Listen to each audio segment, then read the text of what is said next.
नमस्कार, आप देख रहे हैं पब्लिक टाइम्स पूर्वांचल। मैं हूं हेमा। चलिए जानते हैं देवरिया की खास खबर। लखनपुर के एकौना थाना क्षेत्र के रामपुरवा गांव में सुबह एक युवक का शव बगलगीर पट्टीदार की खिड़की से लटका मिला।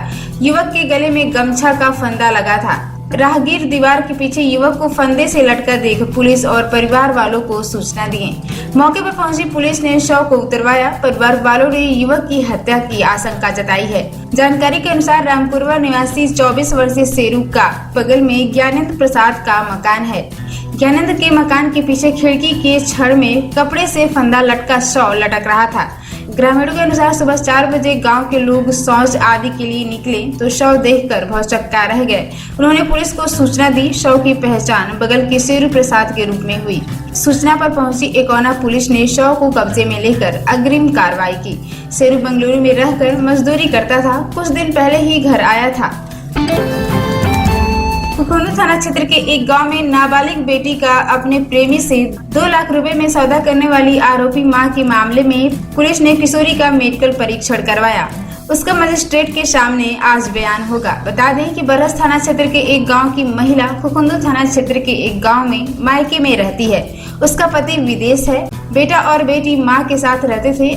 आरोप है कि महिला के प्रेम प्रसंग में बेटा बाधक बन रहा था तो उसे मार पीट कर घर से निकाल दिया।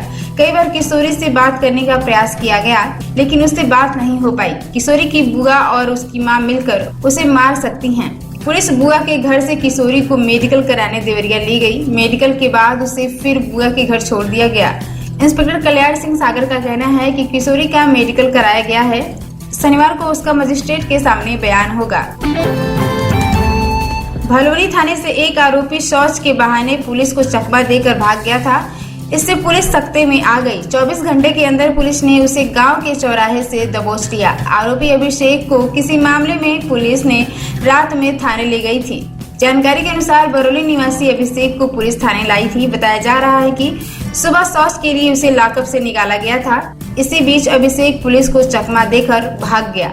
पुलिस के अनुसार थाने से भागे आरोपी की धरपकड़ के लिए स्थानीय पुलिस के अलावा एसओजी आदि को लगाया गया था। पुलिस ने आरोपी को बरौली चौराहे से गिरफ्तार कर लिया है और उसे थाने में लाया गया है। खुखोनू थाना क्षेत्र के बहादुरपुर गांव में हिस्से के लिए पट्टीदारों ने 2 सगी बहनों पर धारदार हथियार से हमला कर दिया। दोनों बहनें घायल हो गईं। एम्बुलेंस से दोनों को सलेमपुर सीएचसी लाया गया। हालत गंभीर देखकर डॉक्टर ने मेडिकल कॉलेज देवरिया के लिए रेफर कर दिया। पुलिस को देख हमलावर भाग निकले। एक दिन पहले भी मारपीट हुई थी। दोनों पक्षों ने तहरीर दी थी मगर पुलिस मौके पर नहीं पहुंच सकी। जानकारी के अनुसार बहादुरपुर गांव निवासी रामरती देवी ने विवाद के बाद थाने में तहरीर दी थी। दूसरे पक्ष ने भी तहरीर दी थी। आरोप है कि तहरीर देने के बाद भी पुलिस मौके पर नहीं पहुंची। नतीजा यह रहा कि दोपहर के बाद करीब 2 बजे फिर से विवाद हो गया। रामरती देवी का कहना है कि बारिश का मौसम देख बेटी प्रियंका और प्रीति छत से गेहूं उठाने जा रही थी। पट्टीदारों ने सीढ़ी पर चढ़ने से रोकते हुए लाठी डंडे से वार कर दिया। आरोप है कि प्रियंका के गर्दन पर चाकू से वार किया गया है। इंस्पेक्टर कल्याण सिंह सागर ने बताया कि मारपीट हुई है। चाकू से वार करने का आरोप गलत है। जांच कर आवश्यक कार्रवाई की जाएगी। लार थाना क्षेत्र के सुतावर गांव के पास हादसे में बाइक सवार बिहार का एक युवक घायल हो गया। उसे सीएचसी से मेडिकल कॉलेज देवरिया के लिए भेज दिया गया है, जहां हालत गंभीर देख उसे मेडिकल कॉलेज गोरखपुर के लिए रेफर किया गया है। जानकारी के अनुसार लार थाना क्षेत्र के गुठनी बिहार निवासी 17 वर्षीय अमित कुमार लार से घर लौट रहा था। सुतावर गांव के पास पिकअप ने उसकी बाइक को टक्कर मार दी। मौके पर मौजूद ग्रामीणों ने पिकअप चालक को पकड़ लिया है। पुलिस व एम्बुलेंस को सूचना दी गई। पुलिस ने पिकअप को कब्जे में लेकर घायल युवक को सीएचसी लार भेजा। बनकटा थाना क्षेत्र के सोहनपुर बाजार निवासी पिता पुत्र हिमाचल प्रदेश के धर्मशाला के खनियारा में 2 दिन पहले बादल फटने के दौरान तेज बहाव में बह गए। जानकारी के अनुसार सोहनपुर बाजार निवासी 50 वर्षीय प्रदीप वर्मा और 30 वर्षीय पुत्र चंदन वर्मा जीविकोपार्जन के लिए 2 माह पहले हिमाचल प्रदेश के धर्मशाला गए थे। धर्मशाला के पास खनियारा में एक बिजली परियोजना में पिता पुत्र काम करते थे। 2 दिन पहले अचानक पहाड़ी पर बादल फटने के दौरान पानी के तेज बहाव में दोनों बह गए। स्थानीय प्रशासन द्वारा एनडीआरएफ की टीम के खोजबीन के बाद शाम को पिता पुत्र का शव बरामद हुआ है। परियोजना के ठेकेदार ने पिता पुत्र के शव की पहचान की। इसके बाद परिजनों को सूचना दी गई। सूचना पाते ही परिवार में चीख पुकार मच गई। परिजन शव को लेने हिमाचल प्रदेश के धर्मशाला के लिए रवाना हो गए। गौरी बाजार थाना क्षेत्र के सिरजम में एक अधेड़ की संदिग्ध हालत में मौत हो गई। पुलिस ने शव को कब्जे में लेकर पोस्टमार्टम के लिए भेज दिया है। सिरजम निवासी हीरा लाल यादव शादी के बाद पत्नी को घर के बाहर कर दिया था।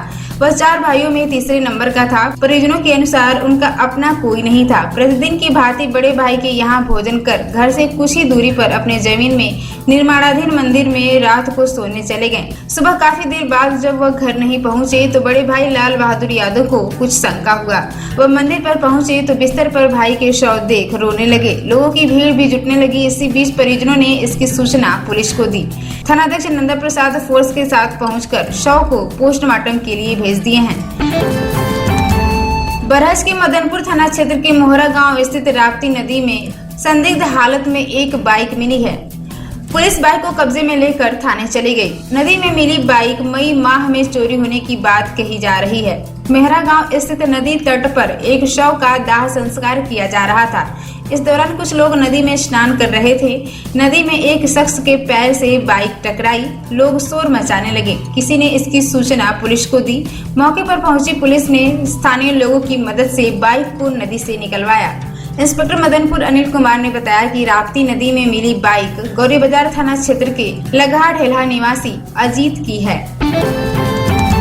पुलिस अधीक्षक देवरिया श्री विक्रांत वीर द्वारा रुद्रपुर क्षेत्र के अंतर्गत ग्राम विठलपुर में 13 जून 2025 को हरिभजन निषाद उर्फ भोलू निषाद पुत्र राम निवास विठलपुर थाना रुद्रपुर जनपद देवरिया को राज निषाद, रतनदीप निषाद व अन्य द्वारा मारने पीटने की घटनास्थल का निरीक्षण किया गया। भोलू के परिजनों से मिलकर सांत्वना देते हुए उन्हें सुरक्षा का भरोसा दिया गया। साथ ही सुरक्षा के दृष्टिगत मौके पर पीएससी बल अग्रिम आदेश लगाया गया है। पुलिस अधीक्षक देवरिया द्वारा पीड़ित परिवारों को प्रकरण के संबंध में निष्पक्ष कार्रवाई हेतु आश्वासन दिया गया है। निष्पक्ष कार्रवाई को लेकर क्षेत्राधिकारी रुद्रपुर व विवेचक को शीघ्र अतिशीघ्र साक्ष्य संकलन करते हुए विवेचना में अग्रिम कार्रवाई हेतु निर्देशित किया गया है। साथ ही अन्य वांछित अभियुक्तों की त्वरित गिरफ्तारी हेतु पूर्व में गठित टीमों को पुनः निर्देशित किया गया है।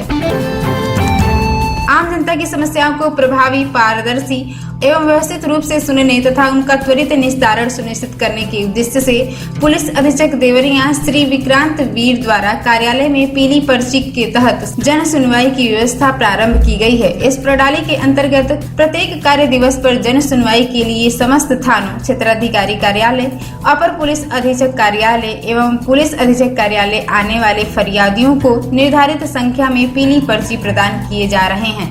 प्रत्येक कार्य दिवस में 10 बजे से 2 बजे तक पुलिस अधीक्षक जनता से मिलकर उनकी समस्याओं को गंभीरता से सुनते हैं तथा संबंधित अधिकारियों को आवश्यक दिशा निर्देश देते हुए शीघ्र कार्रवाई करने हेतु निर्देशित करते हैं। इसी तरह अपर पुलिस अधीक्षक, क्षेत्राधिकारी तथा समस्त थानों पर आने वाले जन शिकायतों के लिए पीली पर्ची दिए जाएंगे। उनका समयबद्ध तरीके से गुणवत्तापूर्ण निस्तारण किया जाना सुनिश्चित किया जाएगा। इस पहल का उद्देश्य न केवल पुलिस प्रशासन की कार्य प्रणाली में पारदर्शिता लाना है, बल्कि प्रत्येक नागरिक को यह विश्वास दिलाना भी है कि उनकी शिकायतों को प्राथमिकता के साथ सुना जा रहा है और उन पर प्रभावी कार्रवाई भी की जा रही है। इस नई प्रणाली से जन सुनवाई की प्रक्रिया सुगम और पारदर्शी होगी। तो ये थी आज की देवरिया की खास खबर। नमस्कार।